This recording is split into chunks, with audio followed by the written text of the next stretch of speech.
Viewers, welcome to learn wise. ఇవాళ వీడియోలో Indian సొసైటీకి సంబంధించిన టాపిక్ కమ్యూనలిజంని డిస్కస్ చేద్దాము.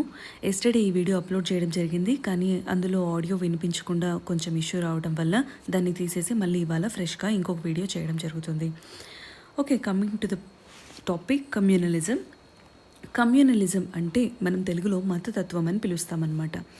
ఓకే, ఇండియా మనకు మల్టీ కల్చరల్. ఎందుకు? ఇండియాలో అన్ని రకాల మతాలు కలిసి ఉంటాయి కాబట్టి. సో మనము ఇండియాలో 4 రిలీజియన్స్ ఇప్పుడు మనం తీసుకున్నాం అనుకోండి. ఎగ్జాంపుల్గా 4 religions: Hindu, Muslim, Christian and Sikh అని మనము 4 మతాలు తీసుకుందాం. ప్రతి మతంలోనూ ఉండే మనుషులు వాళ్ళ మతంకి గట్టిగా సంబంధంగా ముడిపడిపోయి ఉంటారనమాట. స్ట్రాంగ్ అటాచ్మెంట్ అనేది వాళ్ళకు వాళ్ళ కమ్యూనిటీకి ఉంటుందన్నమాట. ఫస్ట్ సపోజ్ మనము హిందూ కమ్యూనిటీ తీసుకుందాం. హిందూ కమ్యూనిటీ తీసుకున్నా కూడా ఇందులో కూడా మనము 2 రకాలుగా చూడొచ్చు అనమాట. ఎగ్జాంపుల్, ఒకరు ఆర్థోడాక్స్ చూడొచ్చు, ఇంకొకరిని లిబరల్ అని మనం చూడొచ్చు అనమాట.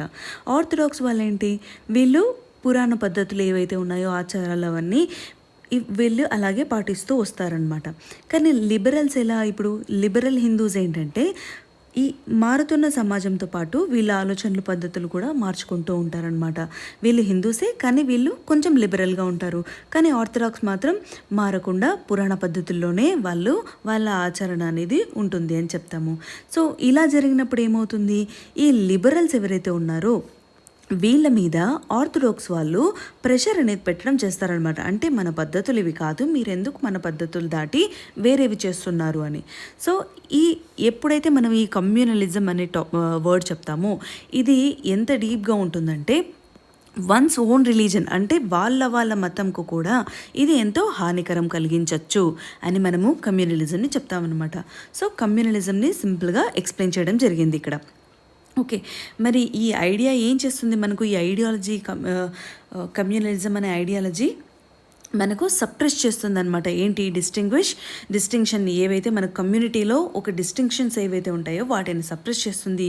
యూనిటీ ఏదైతే ఒక కమ్యూనిటీ అంటే ఫస్ట్ ఏంటి, అందరూ ఒక మతం అంటే మనమంతా ఒక్కటి అని, ఆ మతంలో వాళ్ళంతా ఒక్కటి అని. ఆ యూనిటీని ఈ కమ్యూనలిజం అనేది ఏం చేస్తుంది, బ్రేక్ చేస్తుంది అని చెప్తామన్నమాట. దానికి అగెయిన్స్ట్గా వెళ్తుంది అని చెప్తాము. ఒకసారి మనము ఇండియా చూసినట్లయితే ప్లూరలిస్టిక్ అని చెప్తాము. కల్చరలీ ప్లూరలిస్టిక్ అంటే మల్టిపుల్ కల్చర్స్ ఉంటాయి ఇండియాలో అని. లార్జెస్ట్ ఏమో మనము మెజారిటీ హిందూ కమ్యూనిటీ అని చెప్తాము. హిందూ రిలీజియన్ మనకు 79 to 80% మనకు ఇండియాలో పాపులేషన్ హిందూ.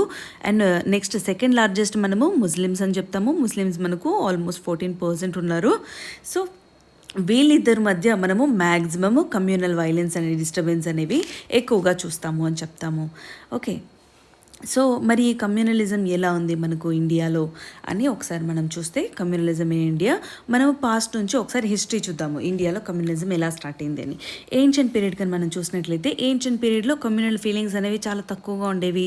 అలా ఉండేవే కాదు, ఇంకా చెప్పాలంటే అందరూ కలిసిమెలిసి ఉండేవాళ్ళు. ఎగ్జాంపుల్ మనం చూసినట్లయితే అశోక పీరియడ్లో ఏంటి, మనకు రిలీజియస్ టాలరెన్స్ అనేది బాగా ఉంది. అంటే దమ్మ అంటే మనము అశోకని దమ్మాశోక అని కూడా పిలుస్తాము. దమ్మ అంటే వాల్యూస్ అండ్ మోరల్స్ అని చెప్తాము. ఫాలోయింగ్ వాల్యూస్ అండ్ మోరల్స్ని ఫాలో అవ్వాలి and respect each others religion, ఒకరి మతంని గౌరవించాలి అనేది మనము ఏన్షియంట్ పీరియడ్లో చూస్తాము. మీడివల్ పీరియడ్కి వచ్చేలోగా మనం ఒక చేంజ్ చూస్తామన్నమాట. మీడివల్ పీరియడ్లో మంచి పాలకులు లైక్ అక్బర్ లాగా చూస్తాము. ఇంకా మనకు ఇంకొందరు పాలకులు లైక్ ఔరంగజేబ్, ఇలా ఇద్దరిని చూస్తాము. ఎగ్జాంపుల్ చూస్తే అక్బర్ ఏంటంటే మనకు జిజియా ట్యాక్స్ ఏదైతే ఉంటుందో ఆ ట్యాక్స్ని అబాలిష్ చేస్తాడనమాట. ఆ ట్యాక్స్ పన్ను కట్టద్దండి మీరు అని చెప్తారు ప్రజలకు. ఎందుకు ఈ జిజియా ట్యాక్స్ అంటే ఏంటంటే, ఫర్ సపోజ్ ఇక్కడ హిందువులు ఉన్నారు, కానీ వీళ్ళు ఇక్కడ వేరే టెంపుల్ ఉందనుకోండి, ఒక గుడి ఉందనుకోండి, ఇది మనము ఇక్కడ ఉండే ఎవరైతే భక్తులు ఉంటారో ఆ గుడి దర్శించుకోవడానికి ఈ దారిలో వెళ్ళాలంటే ఇక్కడ రాజుకి ట్యాక్స్ కట్టాలన్నమాట. ఆ ట్యాక్స్ని కడితే వాళ్ళు వదులుతారనమాట అవతలకి, వేరే ఊర్లోకి వెళ్ళి అక్కడ వాళ్ళు ఆ టెంపుల్ని దర్శించుకోవచ్చు. సో ఇదేంటి పిల్గ్రిమేజ్ ట్యాక్స్ అంటాము. పిల్గ్రిమేజ్ ట్యాక్స్, జిజియా ట్యాక్స్. సో ఇది అక్బర్ తీసేస్తారనమాట. అక్బర్ జిజియా ట్యాక్స్ని తీసేస్తారు. అంతేకాకుండా అక్బర్ ఏంటి, దీన్ని ఇలాహి అండ్ ఇబాదత్ ఖానా అని 2 పెడతారనమాట. ఇవేంటంటే మనకు దీని ఇలాహి అని ఇబాదత్ కనా ఈ మత పెద్దలు ఎవరైతే ఉంటారో అన్ని మతాల పెద్దలు కలిసి అక్కడ ఏం చేస్తారు, వాళ్ళ మతంలో ఉండే మంచి చెడ్డలను డిస్కస్ చేస్తారనమాట. చాలా మంచి విషయం. సో ఇది మనకి ఎక్కడ చూస్తాం, ఇవి ఎగ్జాంపుల్ అక్బర్ యొక్క పాలనలో. ఇప్పుడు మనము ఔరంగజేబ్ పాలనలో చూస్తే ఏ ట్యాక్స్ అయితే అబాలిష్ చేస్తారో అక్బర్, దాన్ని ఆ ట్యాక్స్ని మళ్ళీ తీసుకొస్తారనమాట ఎవరు, ఔరంగజేబ్. అంతేకాకుండా ఎన్నో టెంపుల్స్ని డిస్ట్రక్ట్ చేస్తారు, అంతేకాకుండా సిక్కు గురువుని చంపుతారు. ఇలా మనకు కమ్యూనల్ వైలెన్స్ అనేది మనము చూడొచ్చు మిడివల్ పీరియడ్ నుంచి అని చెప్తాము. సో ఇంకా మనము మేజర్ ఇన్సిడెంట్స్ కానీ మనం చూసినట్లయితే ఈ మిడివల్ పీరియడ్లో ఈ ఇన్సిడెంట్స్ కామన్గా ఏం లేవన్నమాట. అంటే రెగ్యులర్గా ఇంకా జరుగుతూ ఉంటాయన్నమాట. హ్యూజ్ డిఫరెన్స్ అనేది మనకు మెజారిటీ అనేది ఇండియన్స్లో, ఎస్పెషల్లీ ఎక్కడ రూరల్ ఏరియాస్లో మనము ఎక్కువగా ఇవి చూస్తామన్నమాట. And people are still coexisting. కొందరు మాత్రమే, కొన్ని సెక్షన్ ఆఫ్ పీపుల్ మాత్రమే ఈ గొడవల్ని ఎంకరేజ్ చేస్తున్నారు, కొన్ని సెక్షన్ పీపుల్ గొడవల్ని ఎంకరేజ్ చేయరనమాట. మేజర్గా వీళ్ళకు ఒకవేళ జరిగినా కూడా ఈ కమ్యూనల్ వైలెన్స్ ఎందుకు జరుగుతున్నాయంటే ఎకనామిక్ అండ్ పొలిటికల్ ఇంట్రెస్ట్ వల్లనే వీళ్ళకు ఎక్కువగా జరుగుతాయి అన్నమాట. నెక్స్ట్ వస్తుంది మోడర్న్ పీరియడ్. మోడర్న్ పీరియడ్ అంటే ఏంటి అంటే ప్రీ ఇండిపెండెన్స్ పీరియడ్ అని చెప్తాం మోడర్న్ పీరియడ్ అంటే. సో ఇక్కడేంటి, ఒక కమ్యూనల్ ఐడియాలజీ అనేది ఒక పర్సన్లో కానీ, ఒక పార్టీలో కానీ, ఒక మూమెంట్లో కానీ తీసుకురావడం జరిగింది. దీన్ని 2 ఫేజెస్గా కూడా మనం చెప్తాము, ఒకటి లిబరల్ అండ్ ఎక్స్ట్రీమిస్ట్ అని. సో ముందుగా మనము ప్రీ ఇండిపెండెన్స్ని చూద్దాము. సో ఇండిపెండెన్స్కి ముందు మనకు ఇప్పుడు స్వాతంత్రం రావాలి కాబట్టి అందరిలో నేషనలిజం అనేది లీడర్స్ అనేవి పుట్టించడం జరిగింది, నేషనలిజంని పుట్టించడం జరిగింది. ఈ నేషనలిజంతో పాటు పుట్టింది కమ్యూనలిజం కూడా అని మనం చెప్తాము. ఎందుకు, రిలీజియన్ని యూజ్ చేశారు నేషనలిజం కోసం. రిలీజియన్ని అందరినీ ఒక దగ్గరికి తీసుకురావాలి అంటే హిందూ దేవుళ్ళని తీసుకొచ్చారు. లైక్ మనకి ఇప్పుడు వినాయక చవితి అంట, రక్షాబంధన్ అంట, ఇవన్నీ ఎలా వచ్చాయి, నేషనల్ మూమెంట్స్ వల్లనే వచ్చాయి. మనకు బాల్ గంగాధర్ తిలక్ తీసుకొచ్చారు కొన్ని. అలా మనకు నేషనలిజం ఎక్కడి నుంచి వచ్చింది, కమ్యూనలిజం నుంచే వచ్చిందని చెప్తాము. ఓకే, సో ఈ తర్వాత ఏంటి, మనకు ఇవి చాలా డీప్గా రూటెడ్ అయిపోయినాయి అనమాట. ఎక్కడ మనకు 19th సెంచరీలో కానీ చూసినట్లయితే ఈ కమ్యూనలిజం అనేది కూడా నేషనలిజంతో పాటు కమ్యూనలిజం కూడా పెరిగింది. Hindu revivalist groups Hindu movement start చేశారు, ముస్లిమ్స్ వాళ్ళు ముస్లిం మూమెంట్ స్టార్ట్ చేశారు. ఎగ్జాంపుల్ మనం చూస్తే హిందూలో Shuddhi movement and cow protection riots, ఇంకా ముస్లింలు అయితే ఫరేజీ మూమెంట్, ఇది మనకి ఎవరు చేశారు, హాజీ షరాయితుల్లా మనకు స్టార్ట్ చేశారనమాట. సో ఇది దేనికి ఉంది మనకు అంటే, ముస్లిమ్స్ ఎవరైతే బెంగాలీ ముస్లిమ్స్ ఉన్నారో వాళ్ళని ట్రూ ఇస్లామిస్ట్ పాత్ ఏదైతే ఉందో ఆ ఇస్లాం పాత్లో వాళ్ళను తీసుకురావాలి అని. తర్వాత ఇంకా మనము హాజీ షరాయితుల్లా నుంచి ఇంకా ఎవరిని చూస్తాము, సయ్యద్ అహ్మద్ ఖాన్ని చూస్తాం. సార్ సయ్యద్ అహ్మద్ ఖాన్, సో ఈయనేంటంటే ఆయన తన రేషనలిస్టిక్ అండ్ సోషల్ సైంటిఫిక్ థింకింగ్కి చాలా ఫేమస్ అని చెప్తాము. సో ఈయన ఎంతగానో పోరాడతారనమాట హిందూ అండ్ ముస్లిం ఇద్దరు కలిసి ఉండాలి అని. కానీ లేటర్ ఈయన రియలైజ్ అవుతారు, లేదు ఈ కలిసి ఉండడం జరగదు, ముస్లిమ్స్ని సపరేట్గా తీసేయడమే మంచిది, ముస్లిం కమ్యూనిటీని సపరేట్గా పక్కకు వేరే దేశంని వాళ్ళకు సపరేట్గా ఇవ్వడమే మంచిది అని ఈయన కూడా చెప్తారనమాట. ఒకసారి మనము liberal phase and extremist face చూద్దాం. లిబరల్ ఫేస్ చూసినట్లయితే మనకు పోస్ట్ 1857 రివోల్ట్ ఏదైతే మనకు జరిగిందో ఆ రివోల్ట్ తర్వాత ఈ బ్రిటిష్ వాళ్ళు ఏంటంటే హిందూ మెజారిటీ ఎక్కువ ఉంది కాబట్టి ముస్లింతో కంపేర్ చేస్తే హిందువులకి ఎక్కువగా ఎంప్లాయ్మెంట్, జాబ్స్, ఎడ్యుకేషన్ అనేది బాగా ప్రొవైడ్ చేసేవాళ్ళు అనమాట. ముస్లిం ఇంటలెక్చువల్స్ చాలా తక్కువగానే ఉండేవాళ్ళు ఎడ్యుకేషన్లో కానీ జాబ్లో కానీ, ముస్లిమ్స్ తక్కువగానే ఉండేవాళ్ళు. సో ఏమైంది, సర్ సయ్యద్ అహ్మద్ ఖాన్ ఏం చేశారంటే, లేదు ఈ ఐఎన్సీ ఏదైతే ఉందో ఇండియన్ నేషనల్ కాంగ్రెస్, ఇది చాలా పార్షాలిటీ చూపిస్తుంది, ఇది ప్రో హిందూ లాగా అయిపోయింది ఐఎన్సీ అనేది, మనం ఓవరాల్ అందరి కోసం పోరాడాలి, ఓన్లీ హిందువుల కోసమే కాదు, హిందువుల ఇంట్రెస్ట్ల కోసమే కాదు అని ఈయన ఏం చేస్తారంటే ఆగా ఖాన్ అండ్ నవాబ్ మోసిన్ ఉల్ ముల్క్తో కలిసి ఆల్ ఇండియా ముస్లిం లీగ్ అనేది ఒకటి స్టార్ట్ చేస్తారంట. ఇది దేనికి, ముస్లిం వాళ్ళ ఇంట్రెస్ట్లను ముందు పెట్టడానికి ఈ లీగ్ అనేది స్టార్ట్ చేస్తారు అని చెప్తాము. సో ఈ లీగ్ ఇంకా కూడా ఇది ఎప్పుడు బలపడుతుందంటే, సార్ సయ్యద్ అహ్మద్ ఖాన్ ఏం చేస్తారంటే ఐఎన్సీ నేషనల్ మూమెంట్స్ని నేను అపోజ్ చేస్తారనమాట, లేదు మేము మీతో పోరాడమని. ఎప్పుడు 1880లో. సో అప్పుడు మనకు ఈ కమ్యూనలిజం అనేది, ఈ ముస్లిం కమ్యూనలిజం అనేది స్టార్ట్ అవుతుంది. మీన్ వైల్ మనకు హిందూ కమ్యూనలిజం కూడా పుడుతుంది. దీని తర్వాత ఏం డిక్లేర్ చేస్తారంటే, ఉర్దూ అనేది లాంగ్వేజ్ ఫర్ ముస్లిమ్స్, హిందీ అనేది లాంగ్వేజ్ ఫర్ హిందూస్ అని చెప్తారనమాట. ఈవెన్చువల్లీ మనము పంజాబ్ హిందూ సభ చూస్తాము, ఆల్ ఇండియా హిందూ మహాసభ చూస్తాము. ఇవన్నీ కూడా మనకు ఇంకా రివైవలిస్ట్ మూమెంట్స్ ఇవన్నీ కూడా స్టార్ట్ అవుతాయి. Arya Samaj, Shuddhi movement, Wahhabi movement, Tanzeem, Tablig movement, ఇవన్నీ కూడా ఏంటి ఇవన్నీ రివైవలిస్ట్ మూమెంట్స్. సో మనం ఎగ్జామ్కి చదువుకోవాలంటే ఈ కమ్యూనిజం టాపిక్ని ఎలా కవర్ చేయాలి, ఈ టోటల్ కమ్యూనిస్ట్ మూమెంట్స్ ఏవైతే ఉన్నాయో మోడర్న్ హిస్టరీ ఎయిదర్ రాజీ వహీర్ కానీ లేదా స్పెక్ట్రమ్ బుక్ కానీ ఈ రెండిట్లో మనము ఈ మూమెంట్స్ అనేవి ఖచ్చితంగా ఫినిష్ చేయాలి. సో ఇంకా కూడా మనం చెప్పుకోదగ్గ లీడర్స్ ఎవరు మనకు కమ్యూనలైజేషన్లో అంటే sir Syed Ahmad Khan, Lala Lajpat Rai, M A Jinnah and Madan Mohan Malaviya అని మనము చెప్తాము. మూమెంట్స్ ఇంకా చూసినట్లయితే పార్టీషన్ ఆఫ్ బెంగాల్, ఇంకా మింటో మోర్లే అండ్ కమ్యూనల్ అవార్డ్స్, ఈ అన్ని మూమెంట్స్ కూడా మనము ఎగ్జామ్కి చదువుకోవాలి. ఎక్స్ట్రీమిస్ట్ ఫేజ్ కానీ మనం ఇప్పుడు చూసినట్లయితే ఎక్స్ట్రీమిస్ట్ ఫేజ్, సో ఇంతసేపు లిబరల్ మాటల వరకు నింది, కానీ ఇప్పుడు ఎక్స్ట్రీమిస్ట్ అంటే చాలా డీప్గా అయిపోయింది అనమాట. సపరేషన్ ఆఫ్ నేషన్ చేయాలి, ఇంకా ఒకరి మీద ఒకరికి భయము అండ్ అసహ్యం అనేది ఎక్కువగా పెరిగిపోయింది అని చెప్తాము. సో ఇప్పుడు ఏంటి ఎస్పెషల్లీ ఇది మనం చూసినట్లయితే ఈ కమ్యూనలిజం బేస్ ఎక్కడ ఉందంటే urban lower middle class groups ఎవరైతే ఉన్నారో వాళ్ళల్లో ఇది ఎక్కువగా ఉండిపోయింది అని చెప్తాము. ఈ అగ్రెసివ్నెస్ కానీ ఈ మూమెంట్స్ కానీ వాళ్ళల్లో ఎక్కువగా ఉంది అని చెప్తాము. నెక్స్ట్ కమ్యూనలిజం ఏమైంది, మనకు పొలిటికల్ రీకోర్స్ తీసుకుంది కొలోనియల్ అథారిటీస్కి. సో ఈ కమ్యూనలిజంని పాజిటివ్గా తీసుకొని బ్రిటిష్ వాళ్ళు ఏం చేస్తారు, డివైడ్ అండ్ రూల్ పాలసీని తీసుకొస్తారనమాట.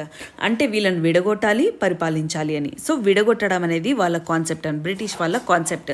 సో జిన్నా ఏం చేస్తారు తర్వాత, లేదు ఇంకా ముస్లిమ్స్ వాళ్ళ ఆర్గనైజేషన్ వాళ్ళకి సపరేట్గా ఉండాలి, వాళ్ళను కాపాడాలి, ముస్లిమ్స్ వాళ్ళని మనము సెక్యూర్ చేయాలి, వాళ్ళను ఈ హిందూ డామినేషన్ నుంచి సపరేషన్ నుంచి బయటికి తీసుకురావాలంటే ఖచ్చితంగా క్రియేషన్ ఆఫ్ పాకిస్తాన్ అనేది ఉండాలి అని మొహమ్మద్ అలీ జిన్నా చెప్తారనమాట. అట్ ద సేమ్ టైం మనకు ఈ హిందూ కమ్యూనలైజేషన్ కూడా ఏమీ వెనుకబడి ఉండదన్నమాట. హిందూ కమ్యూనలిజం కూడా హిందూ మహాసభ, ఇంకా రాష్ట్రీయ స్వయం సేవక్ సంఘ్ అంటే మనము ఆర్ఎస్ఎస్ అని చెప్తాం కదా కరెంట్లీ, ఆ ఆర్ఎస్ఎస్ కూడా ఫామ్ అయింది అని చెప్తాము. తర్వాత పోస్ట్ ఇండిపెండెన్స్ చూద్దాం. ఇప్పుడు పోస్ట్ ఇండిపెండెన్స్ ఏంటి, మనకు ఇప్పుడు ఇంతవరకు జరిగింది మనకు ప్రీ ఇండిపెండెన్స్ అప్పుడంతా ఏం చెప్తాము, ఈ బ్రిటిష్ వాళ్ళ డివైడ్ అండ్ రూల్ పాలసీ వల్లనే మనకు ఇబ్బంది అయింది అని చెప్తాము. కానీ ఇప్పుడు ఈ పోస్ట్ ఇండిపెండెన్స్ ఇప్పుడు స్వరాజ్యం అయితే వచ్చింది, అయినా కూడా మనకు సమస్యలు ఎందుకు వచ్చాయి అంటే ఇప్పుడు ఏదైతే మనకు డివైడ్ అండ్ రూలింగ్ ఉందో అది కంటిన్యూ అయింది అని చెప్తామన్నమాట. ఆ kind of mind set continue అయింది అని చెప్తాము. సో కొలనైజేషన్ మనం చూస్తే ఎక్కువగా మనం ఈ డివిజన్ అనేది ఏర్పాటైంది ఎలా, అప్పర్ అండ్ లోవర్ క్లాస్ లాగా అనమాట. ఓకే, ఈ అప్పర్ అండ్ లోవర్ క్లాస్ లాగా ఇది రూటెడ్ అయిపోయింది బాగా. సో రీజన్స్ ఏంటి మరి, బ్రిటిష్ వాళ్ళు వెళ్ళిపోయినా కూడా మనకి కమ్యూనలిజం ఉండడానికి unbalance and inequality in the economy అని చెప్తాము. ఎస్పెషల్లీ ఏంటి, upper class, especially it is in the upper class of less developed communities. ఏవైతే లెస్ డెవలప్డ్ కమ్యూనిటీస్ ఉంటాయో, లీస్ట్ డెవలప్డ్ కమ్యూనిటీస్, వాళ్ళల్లో వీళ్ళేంటి మనకు అంటే లిమిటెడ్ గ్రోత్ అండ్ పొలిటికల్ పవర్ని వీళ్ళు ఎంజాయ్ చేస్తారు. అంటే ఎవరి కమ్యూనిటీని వాళ్ళు చూసుకోవడానికే ట్రై చేస్తున్నారనమాట. అది కూడా ఏంటి, ఇందులో కూడా అప్పర్ క్లాస్ వాళ్ళు అని చెప్తాము. సో లోవర్ క్లాస్ వాళ్ళు ఏంటి మరి, ఇంకా అన్ఈక్వల్గా ఉంటుంది ఎకానమీ అనేది, జాబ్స్ అనేవి, ఏదైతే ఎడ్యుకేషన్ అనేది, ఇవన్నీ కూడా అన్ఈక్వాలిటీ ఉంటుంది, ఒక సోషల్ ఇంబ్యాలెన్స్ అనేది ఉంటుంది డెవలప్మెంట్లో. ఓకే, ఇంకా డిప్రైవేషన్ ఉంది, ఇంకా పొలిటికల్ మొబిలైజేషన్ అంటాము. ఈ పొలిటికల్ మొబిలైజేషన్ ఇవన్నీ కూడా మనకు అన్ఈక్వల్గా ఉన్నాయని చెప్తాము. రీజన్స్ బిహైండ్ కమ్యూనలిజం ఇప్పుడు చూద్దాం. రీజన్స్ ఏంటి మరి, మేజర్ ఫ్యాక్టర్స్ అంటే ఒకటి బ్రిటిష్ వాళ్ళ డివైడ్ అండ్ రూల్ పాలసీ అంటాము. నెక్స్ట్ ఏంటి, disappointment and disaffection among the young. So ఎవరైతే మిడిల్ క్లాస్ యూత్ ఉన్నారో వాళ్ళకు ఒక డిసప్పాయింట్మెంట్ అయిపోయిందనమాట. ఎందుకు, అగ్రికల్చర్ అనేది డెవలప్మెంట్ లేదు, ఎందుకంటే టెక్నాలజీ లేదు. ఓకే, టెక్నాలజీ లేదు కాబట్టి అది స్టాగ్నెంట్ అయిపోయింది, డెవలప్మెంట్ లేదు. అండ్ ఒకవేళ మోడర్న్ ఇండస్ట్రియల్ డెవలప్మెంట్ చూద్దామా అంటే అది కాస్త అసలే లేదు, ఎందుకంటే మనము అప్పటికి మన ఫారెన్ పాలసీ ఏదైతే మనకు పీపీపీ మోడల్స్ ఉన్నాయో ఆ పీపీపీ మోడల్ ఇంకా అప్పటికి రాలేదు. మనకి ఎప్పుడు ఎల్పిజి మోడల్ ఎప్పుడు వచ్చింది మనకు 1993 ఆ టైంలో వచ్చింది కాబట్టి. సో అప్పటికి బయట నుంచి టెక్నాలజీ లేదు, ఇండస్ట్రియల్ డెవలప్మెంట్ లేదు, జాబ్స్ లేవు, ఇవన్నీ ఆపర్చునిటీ లేదు. ఈ పొలిటికల్ ఆపర్చునిటీస్ బాగా ఎక్స్‌ప్లాయిట్ చేస్తున్నారు. వీటి వల్ల యూత్‌లో డిసప్పాయింట్‌మెంట్ అయిపోయిందనమాట. అది కూడా ఒక రీజన్ మనకు ఈ కమ్యూనల్ గొడవలు ఏవైతే మతతత్వ గొడవలు ఉన్నాయో వాటి జరగడానికి. ఇంకా పాతవి ఏదైతే హిస్టరీ ఉందో ఆల్రెడీ జరిగిన గొడవలు, ఒకప్పుడు మీరు మమ్మల్ని ఇలా చేశారు, ఒకప్పుడు మీరు మా మీద అటాక్ చేశారు అని ఆ గొడవల్ని, ఆ ఫీలింగ్స్ అలాగే మాసెస్‌లో ఉండిపోవటము. ఇంకా సెపరేటిజం అండ్ ఐసోలేషన్ ఆఫ్ ముస్లిమ్స్‌ని వెలివేసినట్లు వాళ్ళకు సపరేట్ చేయడం, అంటే వాళ్ళలో డెవలప్మెంట్ లేకుండా చుట్టుపక్కలంతా డెవలప్ చేయడం. దీన్ని ఏమంటాము? సపరేటిజం అండ్ ఐసోలేషన్ అంటాము. దీనివల్ల ఏమైంది? కమ్యూనల్ అండ్ పొలిటికల్ ఈ ఫండమెంటల్ పార్టీస్ అనేవి పెరగడం జరిగిందని చెప్తాము. మరి ఫ్యాక్టర్స్ ఏంటి రెస్పాన్సిబుల్ వీటికి? ఏ ఫ్యాక్టర్స్ రెస్పాన్సిబుల్ అంటే, ఒకటి డివైజివ్ పాలిటిక్స్ అంటాము. పాలిటిక్స్ వల్ల ఈ పొలిటీషియన్స్ ఎవరైతే రిలీజియన్ని, కల్చర్ని డిఫరెన్షియేట్ చేసి వాళ్ళ పొలిటికల్ గెయిన్స్ కోసము ఈ కమ్యూనల్ వైలెన్సెస్ని జరిపిస్తూ ఉంటారని చెప్తాము. నెక్స్ట్ ఎకనామిక్ కాజెస్ అంటే మనకు under development and uneven development, class division, poverty, unemployment అని చెప్తాము. హిస్టరీ మనము ఆల్రెడీ జరిగినవే మళ్ళీ అవి ఇంకొకసారి జరగడం. నెక్స్ట్ పొలిటికల్ అపీస్మెంట్ అని ఏమంటామంటే, ఇప్పుడు ఏదైనా ఒక పొలిటికల్ పార్టీ, ఏదైనా ఒక కమ్యూనిటీ అగ్రెసివ్గా ఉందనుకోండి, ఆ పార్టీని శాంతించడానికి, ఆ రిలీజన్, ఆ మతం వాళ్ళు శాంతించడానికి వాళ్ళకు ఏదో ఒకటి టెంపరీగా ఇచ్చేస్తారనమాట. దీన్ని ఏమంటాము? పొలిటికల్ అపీస్మెంట్ అని చెప్తామన్నమాట. దీనివల్ల ఏమవుతుంది? సో ఈ కమ్యూనిటీకి ఇస్తే వేరే కమ్యూనిటీ ఊరుకుంటుందా? వీళ్ళు కూడా మాకు కూడా కావాలి అని వీళ్ళు కూడా చేస్తారు. మళ్ళీ వీళ్ళే మళ్ళీ గొడవ పడతారనమాట. ఇంకా isolation and economic backwardness of Muslim community అని చెప్తాము. ఇదేంటి? Failure to adapt scientific and technological education. So వీళ్ళేంటి? ముస్లిం కమ్యూనిటీ కొంచెం బ్యాక్వర్డ్గా ఉన్నారు. దేంట్లో? సైంటిఫిక్ అండ్ టెక్నికల్ ఎడ్యుకేషన్లో బ్యాక్వర్డ్గా ఉంది ముస్లిం కమ్యూనిటీ అని చెప్తాము. నెక్స్ట్ అడ్మినిస్ట్రేషన్ ఫెయిల్యూర్ అంటే మనకు లాస్ చాలా వీక్గా ఉన్నాయి. ఒకవేళ మాబ్ లించింగ్ జరిగినా కూడా వాళ్ళు ఈజీగా బయటికి తక్కువ శిక్షతోనే వాళ్ళు ఆ మాబ్ లించింగ్ శిక్ష నుంచి బయటికి వచ్చేస్తారనమాట. ఇలా మనము అడ్మినిస్ట్రేషన్ కూడా వీక్గా ఉంది అంటాం. Next psychological factor. సో ఇప్పుడు ఎవరైనా చూసినా కూడా ఒక కమ్యూనిటీ మీద ఇంకో కమ్యూనిటీకి ఏంటంటే ఒక threat and harassment, fear, danger ఇలాంటి వర్డ్స్ అనేవి వీళ్ళ మైండ్స్లో పాతుకుపోయాయి అని చెప్తాము. సో ఒకరి కమ్యూనిటీకి ఇంకొక కమ్యూనిటీ ఇలా ఒక కమ్యూనిటీని చూస్తేనే వాళ్ళకు ఒక యాంగర్ ఫోబియా అనేది వాళ్ళకు వచ్చేస్తుంటుంది అనమాట. అవతల వాళ్ళు హానికరం కాకుండా కూడా వాళ్ళు హాని చేస్తారేమో అనే ఉద్దేశం వాళ్ళలో వచ్చేస్తుందన్నమాట. నెక్స్ట్ రోల్ ఆఫ్ మీడియా అత్యంత ముఖ్యమైనది. మనం చూసినట్లయితే రోల్ ఆఫ్ మీడియా ఏంటి? ఒక దగ్గర రైట్స్ జరిగాయి అనుకోండి, ఆ రూమర్స్ అవి ఏ రీజన్తో జరిగాయి అనే రీజన్ తెలియకుండానే వీళ్ళే కొత్త రీజన్ ఒకటి సృష్టించి కావాలనే ఒకవేళ హిందూ గొడవ పడినా, ముస్లిం గొడవ పడినా అక్కడ ముస్లిం గొడవ పడుతున్నారు అని ఈ రీజన్ని పుట్టించి మీడియా మొత్తం ఇండియా మొత్తం వైడ్ సర్క్యులేట్ చేస్తుందన్నమాట. దీనివల్ల ఏంటి? ప్రశాంతంగా ఉండే ఏరియాలలో కూడా గొడవలు అనేవి స్టార్ట్ అవుతాయి. ఇది రోల్ ఆఫ్ మీడియా అని చెప్తాము. మరి కాన్సిక్వెన్సెస్ ఏంటి? ఈ కమ్యూనలిజం వల్ల మనకు ఏమేమి పరిణామాలు జరిగాయంటే, ఒకటి ఓటింగ్ అనేది. సో ఇప్పుడు ముస్లిం వాళ్ళేమో ముస్లిమ్స్కి వేస్తారు, హిందూస్కి వేస్తారు, క్రిస్టియన్స్కి వేస్తారు. ఇలా ఎవరు వాళ్ళ మతంకు చెందిన వాళ్ళకి ఓట్లు వేస్తే ఏమవుతుంది? డెమోక్రసీ అనేది మనకు హిండర్ అవుతుంది. అంటే డెమోక్రటిక్ కంట్రీ కావాలి అంటే స్వతంత్రంగా అది జరగదు. ఆ డెమోక్రసీ అనేది ఫెయిల్ అవుతుందంటాం. ఇంకా థ్రెట్ టు కాన్స్టిట్యూషనల్ వాల్యూస్ ఏవైతే ఉన్నాయి, సెక్యులరిజం కానీ, రిలీజియస్ టాలరెన్స్ కానీ, ఓకే, ఇవన్నీ కూడా ఫండమెంటల్ డ్యూటీస్ ఏవైతే ఉన్నాయో మనకు నేషన్లో అవన్నీ కూడా ఫెయిల్ అవుతాయని చెప్తాము. Threat to unity and integrity of whole నేషన్కే ఈ యూనిటీ అండ్ ఇంటిగ్రిటీకి ఇది హానికరం అని చెప్తాము. ఇంకా ఇలా మన కమ్యూనల్ వైలెన్స్ ఉంటే ఏమవుతుంది? Harm to human resource. అంటే ఒక వర్కింగ్ మ్యాన్ ఎవరైతే ఉన్నారో, వర్క్ ఏజ్ చేసే ఆ మ్యాన్ ఏమవుతారు? చనిపోయారు అనుకోండి, వాళ్ళ ఎకానమీ అనేది దెబ్బతింటుంది. దేనికి? ఫస్ట్ వాళ్ళ ఫ్యామిలీ ఎకానమీ తింటుంది. అలా చాలామంది చనిపోతే ఏమవుతుంది? దేశం యొక్క ఎకానమీ దెబ్బతింటుంది అనమాట. సో వర్కింగ్ హ్యూమన్ రీసోర్స్ని కోల్పోవటము, దీనివల్ల ఏమవుతుంది? ఎకానమీ దెబ్బతింటే దేశం వెనుకపడిపోతుంది అని చెప్తాము. అంతేకాకుండా మన కంట్రీలో ఇలా గొడవలు జరుగుతుంటే ఏమవుతుంది? పక్క కంట్రీ వాళ్ళు వచ్చి ఇన్వెస్ట్మెంట్స్ షేర్ అనమాట. ఫారెన్ మనకు FDI ఏదైతే ఉంటుందో ఆ FDI పడిపోతుంది అని చెప్తాము. ఇంకా రిస్క్ ఆఫ్ లూజింగ్ ఉన్న ఇన్వెస్ట్మెంట్లు కూడా మనము పోగొట్టుకునే అవకాశాలు ఉంది అని చెప్తాము. ఇంకా ఏంటి, డిస్టర్బ్స్ ద పీస్ఫుల్నెస్, ఏదైతే సొసైటీలో ప్రశాంతత ఉంటుందో దాన్ని చెడగొడుతుంది ఈ కమ్యూనలిజం అనేది అని చెప్తాము. ఇంకా మంచి మ్యాసివ్ డిస్ట్రక్షన్ అనేది ఒకటి జరుగుతుందనమాట. అంటే ఈ కమ్యూనల్ వైలెన్స్లో ఏంటి, ప్రతి ఒక్కరి అక్కడ ఉండే ఎస్పెషల్లీ పేదవాళ్ళ ఇల్లులు కానీ ఓకే వాళ్ళ ఏవైతే ఎంప్లాయ్మెంట్ కానీ, లైఫ్స్ కానీ, ఫ్యామిలీస్ కానీ ఇవన్నీ కూడా వీళ్ళు కమ్యూనలిజంకి కోల్పోతారు అని చెప్తాము. అన్నిటికంటే ముఖ్యమైనది ఏంటంటే పసిపిల్లలు వాళ్ళ తల్లిదండ్రులను పోగొట్టుకొని వాళ్ళు అనాథలైపోతారు వాళ్ళ జీవితాంతం అనేది ఒకటి చెప్తామన్నమాట. Next, communal violence in India మనము పాస్ట్ జరిగిన ఒక మేజర్ ఇన్సిడెంట్స్ అన్నీ ఒకసారి చూసినట్లయితే, ఒకటి పార్టీషన్ ఆఫ్ ఇండియా టైం 1947. ఇక్కడ ఏంటంటే మనకు హిందూస్ ఇక్కడ బెంగాల్లో, ముస్లిమ్స్ బీహార్లో వీళ్ళు 5 days వరకు బాగా ఫైటింగ్ అనేది వీళ్ళకి ఒకరికొకరు కమ్యూనల్ వైలెన్స్ కిల్లింగ్స్ అనేవి ఉంటాయి. మనం వాటిని కాల్కటా కిల్లింగ్స్ ఇన్ 1946 అంటాము.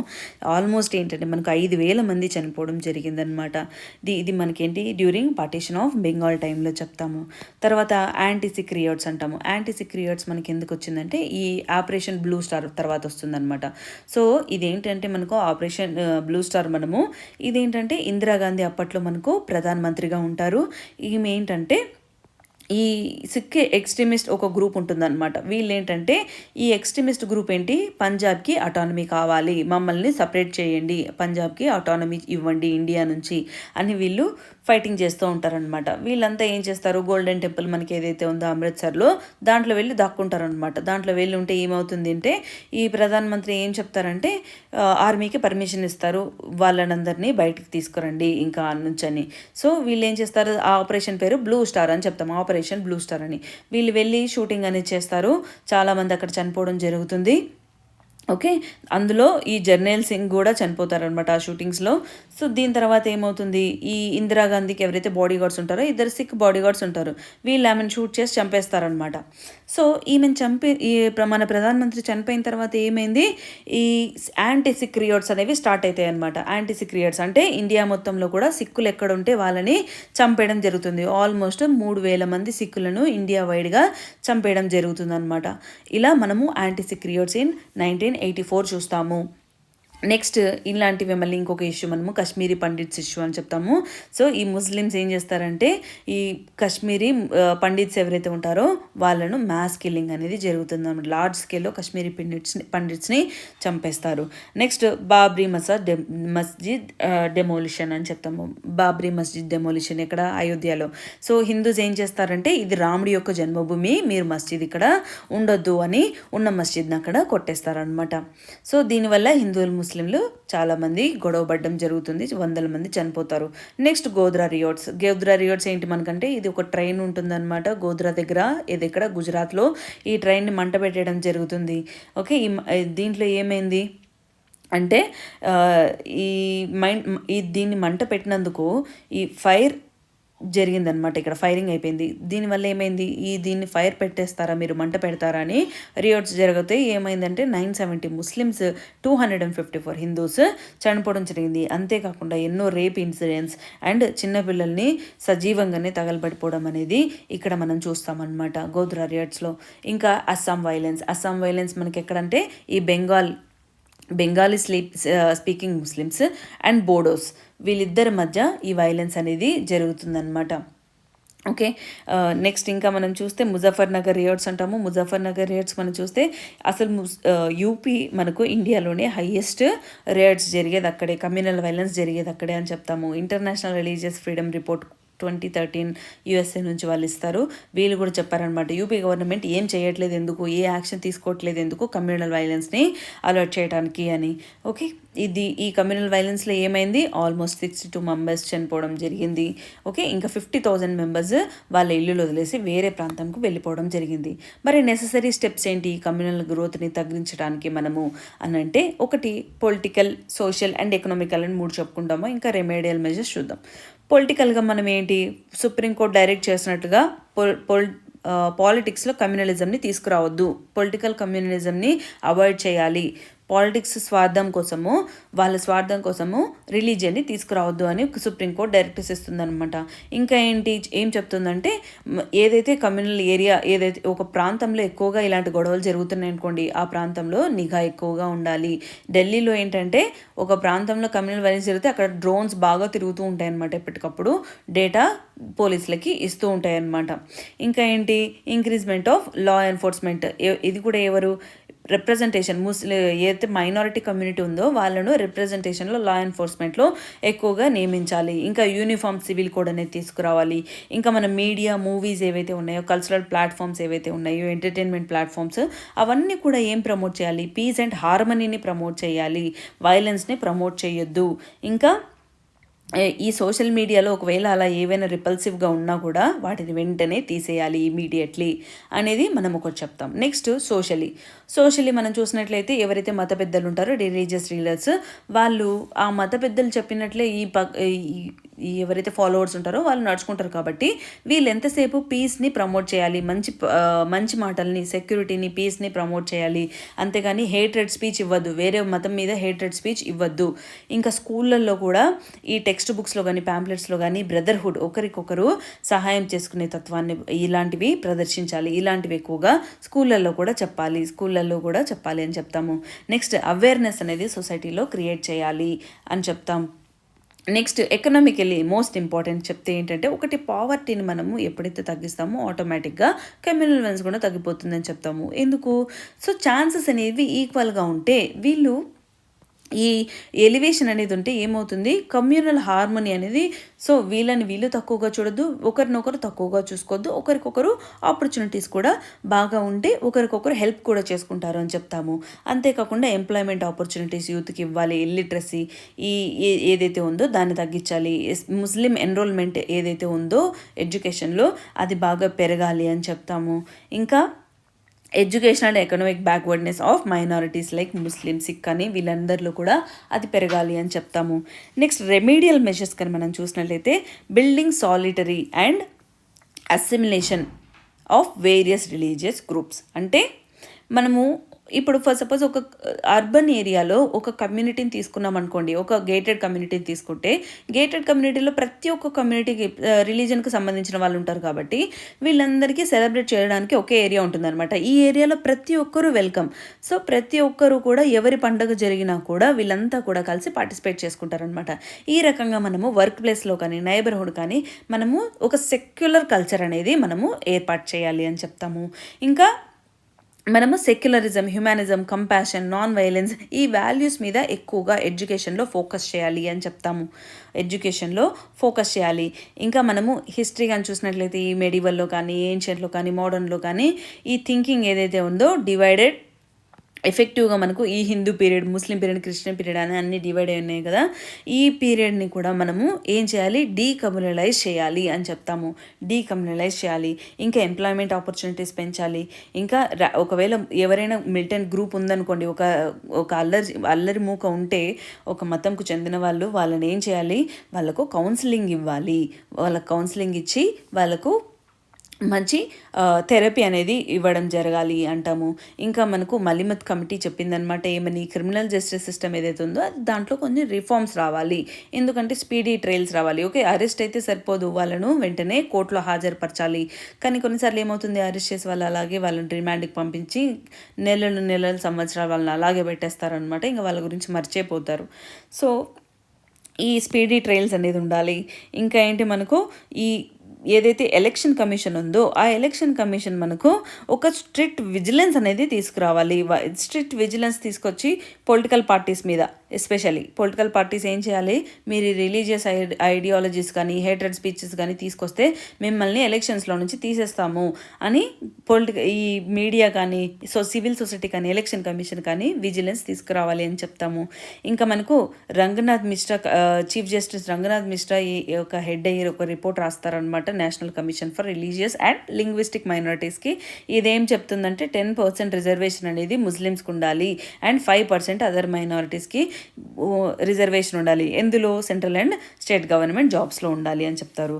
ఇంకా సర్చర్ కమిటీ ఏం చెప్తుంది, సర్చర్ కమిటీ రిపోర్ట్ అంటే ఈక్వల్ ఆపర్చునిటీస్ కమిషన్ అనేది ఒకటి తీసుకురావాలి. ఇది దేనికి, కంప్లైంట్స్, ఇంటాలరెన్స్ అండ్ ఎక్స్క్లూషన్ ఏదైతే ఉందో సమాజంలో ప్రతి ఒక్క కమ్యూనిటీ అక్కడ వచ్చి డిస్కస్ చేయడానికి అనమాట అది.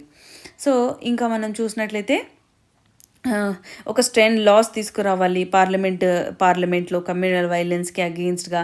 ఇంకా గవర్నమెంట్ ఏంటి, క్రిమినలైజ్ చేయాలన్నమాట. మాబ్ వైలెన్స్ ఏదైతే ఉందో దాన్ని గవర్నమెంట్ క్రిమినలైజ్ చేయాలి అని చెప్తాము. ఫర్దర్ కోర్ట్స్ ఏవైతే ఉన్నాయో ఆ కోర్ట్స్ తొందరగా వాళ్ళకు జస్టిస్లకు ఎవరైతే బాధితులు ఉంటారో వాళ్ళకు న్యాయం జరిపించాలి. ఇంకా సిబిఐ వాళ్ళు ఏంటి, సిబిఐ వాళ్ళు సబ్మిట్ చేసిన CBI and SIT special investigation team వీళ్ళు సబ్మిట్ చేసిన రిపోర్ట్స్ నుంచే కోర్టు హియరింగ్స్ అనేది ఇస్తుంది. సో వీళ్ళకేంటి ఒక టైం ఫ్రేమ్ పెట్టాలి, అంటే వీళ్ళను సంవత్సరాలు వీళ్ళని అలాగే ఇన్వెస్టిగేషన్ చేస్తూ ఉండకుండా తొందరగా వీళ్ళు ఇవ్వాలి కోర్టుకి రిపోర్ట్ అని చెప్తాము. ఇంకా ఏంటి, ఎఫిషియెంట్గా ఈ అడ్మినిస్ట్రేషన్ అనేది ఉండాలి టు అడ్రస్ ద ఛాలెంజెస్ జాబ్స్లో కానీ, హౌసింగ్లో కానీ, డైలీ లైఫ్లో కానీ. ఇంకా రిలీజియస్ హెడ్, ఈ పాయింట్ ఆల్రెడీ డిస్కస్ చేస్తాము. మత పెద్దలు ప్రశాంతతని ఎక్కువగా స్ప్రెడ్ చేయాలి అని చెప్తాము. మెజారిటీ గవర్నమెంట్ ఏంటి, should not ban minority practices ఏవైతే ఉన్నాయో మైనారిటీ గ్రూప్స్ చేసే ప్రాక్టీసెస్ వాటిని వీళ్ళు అడ్డుకోవద్దనమాట. అంటే మెజారిటీకి మాత్రమే ఇంట్రెస్ట్ చూపించద్దు, మైనారిటీకి కూడా మనము ఇంట్రెస్ట్ చూపించాలి, వాళ్ళ ఇంట్రెస్ట్లు కూడా మనము దృష్టిలోకి తీసుకోవాలని చెప్తాము.